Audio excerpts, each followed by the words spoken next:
Jadi kalau kita lihat dari kacamata sekarang tentang gugatan dari pencipta kepada mereka yang memakai lagu ciptaannya sehingga mendapatkan income dari pemakaian lagu tersebut secara terus-menerus, bahkan menjadi sumber penghasilan.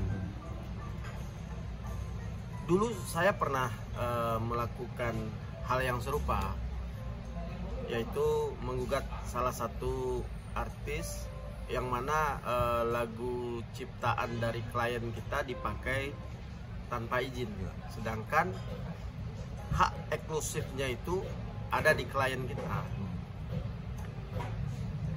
Pada saat itu, dengan dipakainya lagu klien kita, ada beberapa dugaan kita pelanggaran-pelanggaran yang mana tidak sesuai dengan ketentuan dari Undang-Undang Nomor 28 Tahun 2014 tentang hak cipta, yaitu hak eksklusif itu yang boleh mengganti judul, memasukkan nama pencipta, atau merubah lirik itu adalah penciptanya.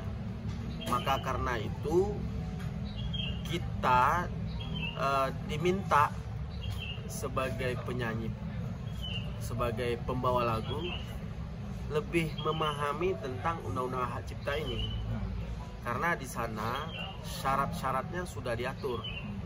Nah, pada saat sekarang ini para penyanyi-penyanyi itu bahkan tidak tahu menahu tentang undang-undang hak cipta. Ini yang sangat disayangkan. Ini akan mengakibatkan banyak oknum-oknum yang memanfaatkan keadaan ini untuk melakukan penyerangan, baik menggunakan undang-undang hak cipta sebagai dasar gugatan, bahkan bisa mempidanakan orang-orang yang mana memakai lagu tetapi tidak berkoordinasi dengan penciptanya. Nah, kalau menurut saya, karena ini hak cipta ini munculnya pada tahun 2002 dan sekarang udah dilakukan perubahan tahun 2014 dengan Undang-Undang Nomor 28 tentang hak cipta, itu menurut saya perlu lakukan revisi lagi. Perlu dilakukan revisi sehingga penyanyi-penyanyi ini terakomodasi atau terakomodir hak-haknya. Karena gini, terakomodir hak-haknya baik penyanyi dan baik pencipta lagu. Selama ini secara secara pribadi pencipta lagu itu tidak membuat ciptaan lagu, tidak memikirkan tentang nilai ekonomis di kemudian harinya. Namun pesatnya perkembangan karya seni dan teknologi, sehingga apa yang dulu dipikirkan oleh si pencipta di seluruh Indonesia ini ternyata ada nilai ekonomisnya, sehingga ke depan sebaiknya para stakeholder dan perwakilan pencipta dan perwakilan penyanyi segera membuat regulasi yang mana regulasi itu menguntungkan kedua belah pihak, baik pencipta lagunya maupun penyanyinya.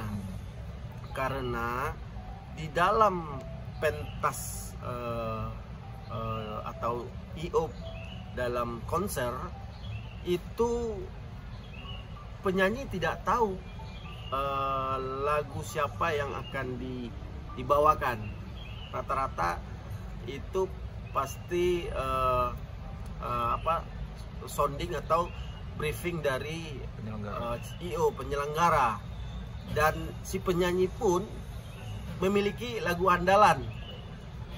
Si pencipta tidak tahu lagunya apakah dinyanyikan atau tidak. Itu sama-sama tiga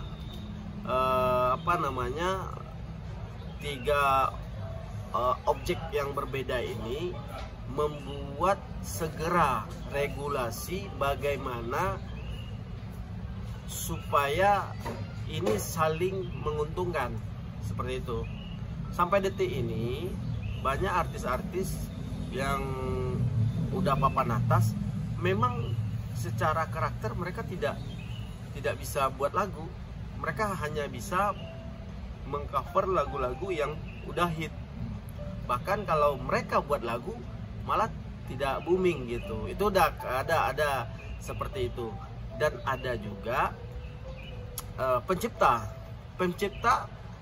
dia kalau menciptakan lagu dinyanyikan oleh artis atau vokalis A, bagus. Ketika dia yang menyanyikan tidak ada nilai jualnya. Itu kan sebenarnya ada keuntungan antar dua belah pihak. Namun untuk sekarang kita lupakan yang dulu-dulu untuk saling gugat-menggugat, karena marilah kita carikan solusinya.